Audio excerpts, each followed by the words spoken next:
Hi everyone, Robin here with some thoughts on foreplay.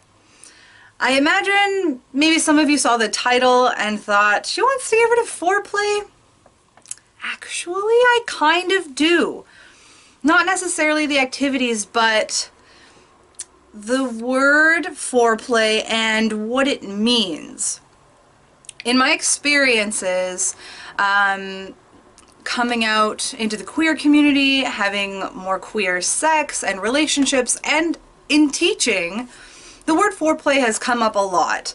And it made me start to question what it meant and why it's not really used that much in the queer community. And it's given me some thoughts. Here are my thoughts. So what is foreplay? I decided to go with dictionary definitions to try to find out.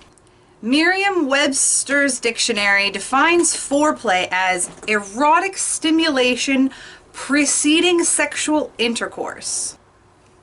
Dictionary.com defines foreplay as sexual stimulation of one's partner, usually to prelude sexual intercourse. What do these definitions have in common? The word intercourse. What does intercourse mean?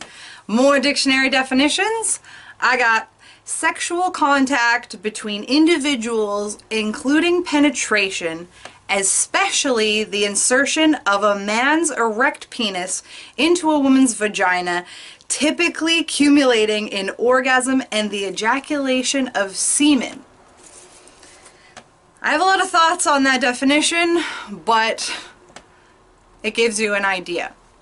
There's actually a term commonly used for what is known as intercourse, and it's known as PIV sex, meaning penis in vagina sex.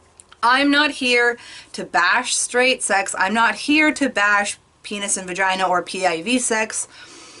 What I have an issue with is what foreplay means and the assumption that PIV sex is going to happen, that it's some kind of end goal, that it's always back there, that it's something that people are intending to do eventually, and everything else just comes before PIV sex. That tends to be an assumption, and assumptions are not good.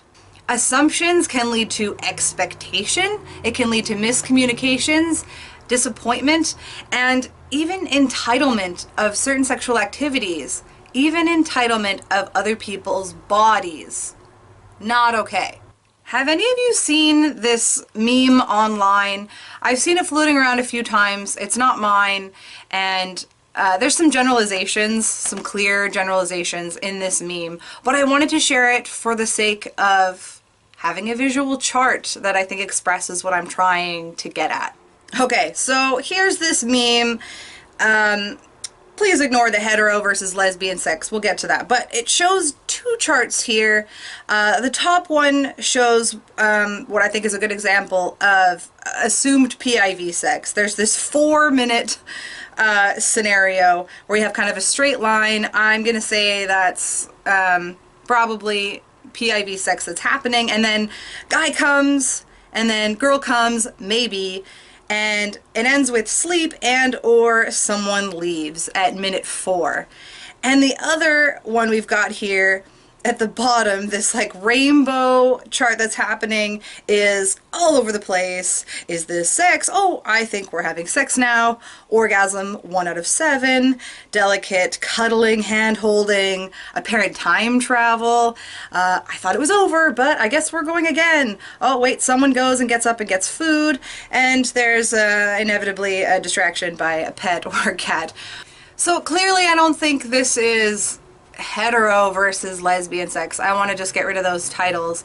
I like this chart because, you know, the top chart kind of shows what is assumed to be or what's accepted as PIV sex, which is commonly assumed in sex a lot of the time, versus this kind of whirlwind roller coaster that looks like fun of what I would like to see sex as, what I personally think that sex should be. So then, what do you call a blowjob? Sex. So what do you call fingering? Sex. So what do you call grinding? Do you want a hint?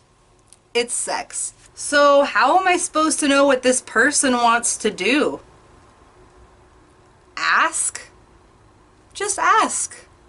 Talk about it. Spoiler alert, I'm queer. I don't engage in a lot of PIV sex, and I haven't engaged in a lot of PIV sex. So when someone asks me how many partners I've had, I don't really know how to respond to that. My initial reaction is usually, well, define sex, which really is no easy task. I mean, there are a ton of definitions out there of what sex is.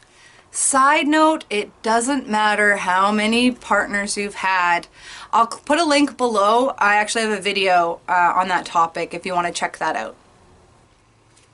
If we can stop calling these various sexual activities foreplay and call it what it really is, which is sex, then maybe we can get rid of these assumptions, communicate what it is we want and what our boundaries are, and end up having sex that's a lot like that chart with all the loop-de-loops and a fun time that really is just satisfying for everyone.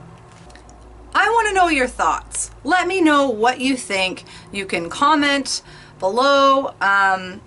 You can always tweet me at the Reddest of Rob on Twitter.